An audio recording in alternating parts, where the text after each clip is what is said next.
Madina Munavvarada bir yigit uylanish yoshiga yetib, ota-onalari u kishini uylantirmoqchi bo'lishadi.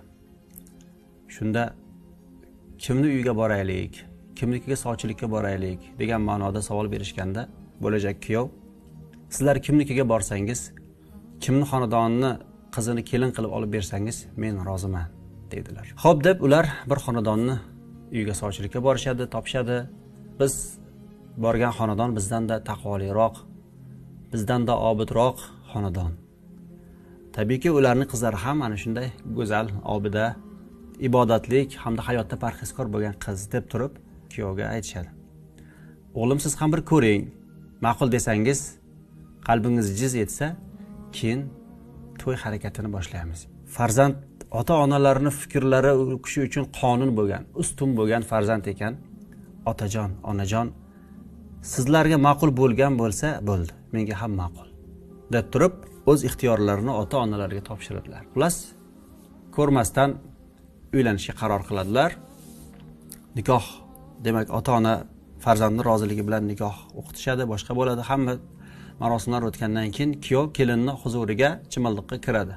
Ilk to'y kuni kirganda kirib assalomu alaykum va rahmatulloh deb salom berganlarida yangi kelin yuzlaridagi o'sha pardalarni, niqoblarini ko'tarib va alaykum assalom va rahmatullohi va barakatuh deydilar.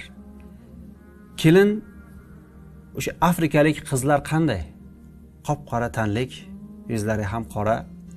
Ana shu ko'rinishdagi qiz edi. Kuyovimiz qizni ko'rgach, kayfiyatlari buzilib, salom berishdagi ovozlarini ohangi o'zgarib, boshqacha bir holatga, tushkun holatga tushib qoladilar-da, shartta yuz o'girib tashqariga chiqib ketmoqchi bo'ladilar. Eshik oldiga yetganlarida kelin kuyovni chaqiradi. Ya haza, hoy siz, labbay dedilar. Tabiiyki o'sha g'azabnok holatda, o'shanday ohangda. Labbay deganlarda yuzlari hali ham eshikka qarab turibdi. Kelinga qarashni ham xohlamayaptilar. Qaytib yuzini ko'rgilari kelmayapti.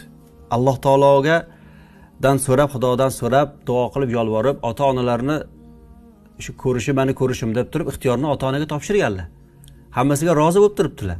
Lekin baribir qalblarini to'rida kelin bir boshqacha yuzlik deb o'ylagan bo'lsalar kerakda. Lekin chimildiqdagi haligi qizni ko'rib, kayfiyatlari tushdi. Hafsalasi pir bo'lgan odamdek tashqariga chiqmoqchi bo'lganlarida kelin to'xtatib, "Hey siz" dedi.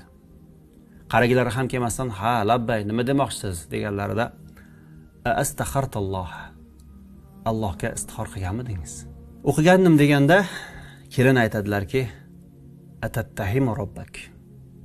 U holda izan atattahimu robbak. U holda Robbingizga tuhmat qilyapsizmi? Menga uylanish masalasida istixora qilgan ekansiz. Istixorangiz ijobiy chiqqandan keyin menga uylanishga rozi bo'libsiz. Ko'rmasdan uylanishga rozi bo'libsiz. Endi meni ko'rganingizdan keyin istixorangizning natijasiga ishonmayapsizmi? Alloh taolo sizga meni tanlab berganiga rozi bo'lmayapsizmi? Allohning ishini ayb sanayapsizmi? Men yaxshirog'ini kutgandim-ku, shuni menga berganing deyapsizmi? Allohga tuhmat qilyapsizmi deb turib kelin kuyovga savol beradi. Shunda kuyovning butun tanasidan muzdek ter chiqib ketadi. O'zlariga keladilar kuyov. Ketishga chog'lanib turgan, ko'cha eshikka qarab turgan, nigohini qadab turgan kuyov tavba qilib istig'for aytib, kelinga yuzlanib, qaytadan mehr to'la ohang bilan salom alik bo'ladi, tanishuv bo'ladi va Allohning fazli bilan o'sha kuni er-xotinlik aloqasini boshlashgan ekan. Xo'p, nimaga buni aytyapsiz desangiz, avvalo kelinning taqvosi.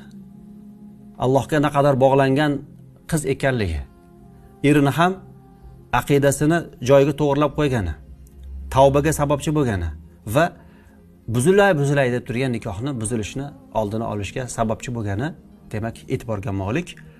Xo'sh, bu yaqinlikdan, bu er-xotinlikdan kim dunyoga keldi deb so'rasangiz, bu yaqinlikdan, bu er-xotinlikdan buyuk ulamolarimizdan, mazhab boshilarimizdan, mujtahidlarimizdan bo'lgan Imamu Daril Hijra, hijrat shahrining imomi, Madina imomi laqabini olgan Imom Malik rahmatullohi alayhi dunyoga kelgan ekanlar.